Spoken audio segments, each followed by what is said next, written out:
Hello friends, જય માતાજી, જય શ્રી કૃષ્ણ। તો સ્વાગત છે આપ સૌનું માહિર મંડલી ઓફિશિયલ વ્લોગમાં। તો હું વિરલ મંડલી આવી ગઈ છું આપ સૌ માટે ફરી પાછો વ્લોગ લઈને। અને આજનો વ્લોગ છે, આજે આપણે ઘરે બનાવવાનું છે એક ડિઝર્ટ અને છોલે ભટુરે। તો જો એના માટે મેં બધી તૈયારી પણ કરી લીધી છે। તો રેડી છે આપણા બધા ઇન્ગ્રીડિયન્ટ્સ। આ છે કસ્ટર્ડ પાવડર છે, અને આ છે આપણે દૂધ પાકમાં જે રેડીમેડ સેવ આવે છે ઇન્સ્ટન્ટ, એ લીધી છે, અને ખજૂર છે, અને આ છે માવો છે, અને બાકી બધા ડ્રાય ફ્રૂટ છે, અંજીર ને કાજુ બદામ કિસમિસ એ બધું। અને કસ્ટર્ડ પાવડર જો મેં વાટકામાં એડ કરી લીધો છે, અને દૂધ ગરમ થાય પહેલાં વાટકામાં દૂધ કાઢી લીધું હતું, કેમ કે એ તો આપણે રૂમ ટેમ્પરેચર દૂધમાં જ એડ કરવાનો હોય એટલે। અને હવે દૂધ પણ આપણું ગરમ થઈને રેડી થઈ ગયું છે। તો આપણે હવે ગરમ દૂધમાં અંજીર અને ખજૂર કટ કરેલા છે એ એડ કરશું, કેમ કે એ હાર્ડ છે એટલે એ દૂધમાં પલળતા થાય। અને હવે આપણે એમાં ઇન્સ્ટન્ટ સેવ પણ એડ કરી દઈશું એટલે એ પણ ચડતી થાય।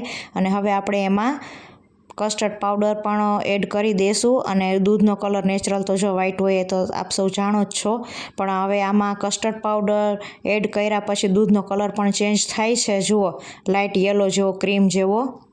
અને હવે ચમચાની હેલ્પથી દૂધને હલાવીશું, નહીંતર દૂધ નીચે બેસી જશે। અને હવે આપણે એમાં શુગર એડ કરીશું। શુગર તમે તમારા ઘરના ટેસ્ટ એકોર્ડિંગ યુઝ કરી શકો છો। જો તમને વધારે સ્વીટ પસંદ હોય તો તમે વધારે યુઝ કરી શકો છો।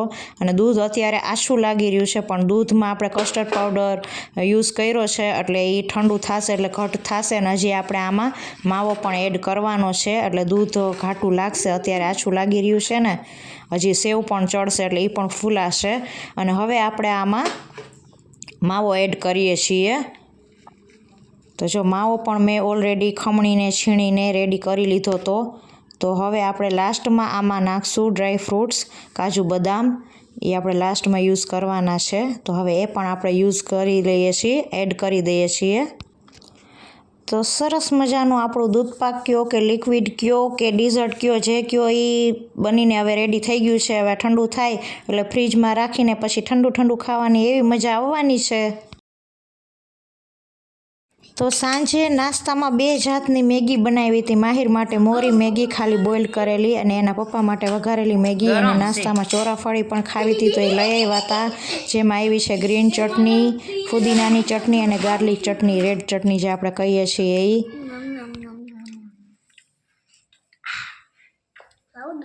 તો રાત્રે ડિનરમાં આપણું મસ્ત મજાનું છોલેનું શાક રેડી થઈ ગયું છે, જેની રેસીપીનો વિડીયો હું તમને નથી બતાવી રહી, કેમ કે વિડીયો થોડોક લાંબો થતો હતો અને શૂટ કરવાનો મારી પાસે ટાઈમ પણ નહોતો। તો નેક્સ્ટ ટાઈમ જ્યારે હું છોલે બનાવીશ ત્યારે ચોક્કસ એની રેસીપીનો વિડીયો તમારી સાથે શેર કરીશ। તો મેં રાઈસ પણ રેડી કરી લીધા છે, છોલે ને રાઈસ ને સલાડ ને બધું રેડી જ છે। અને એક બાજુ આપણું ડિઝર્ટ પણ રેડી થઈ ગયું છે, ઠંડુ થઈ ગયું છે।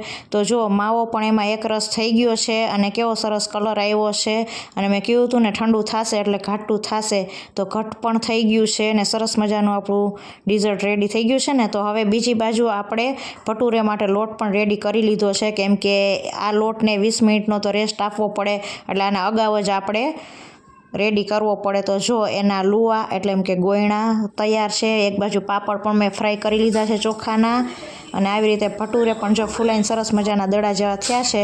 તો આજનો મારો વિડીયો સારો લાગે તો મારા વિડીયોને લાઇક કરો, શેર કરો અને સબસ્ક્રાઈબ કરો, અને મળીએ બીજા વિડીયોમાં। ત્યાં સુધી બધાને જય માતાજી, જય શ્રી કૃષ્ણ।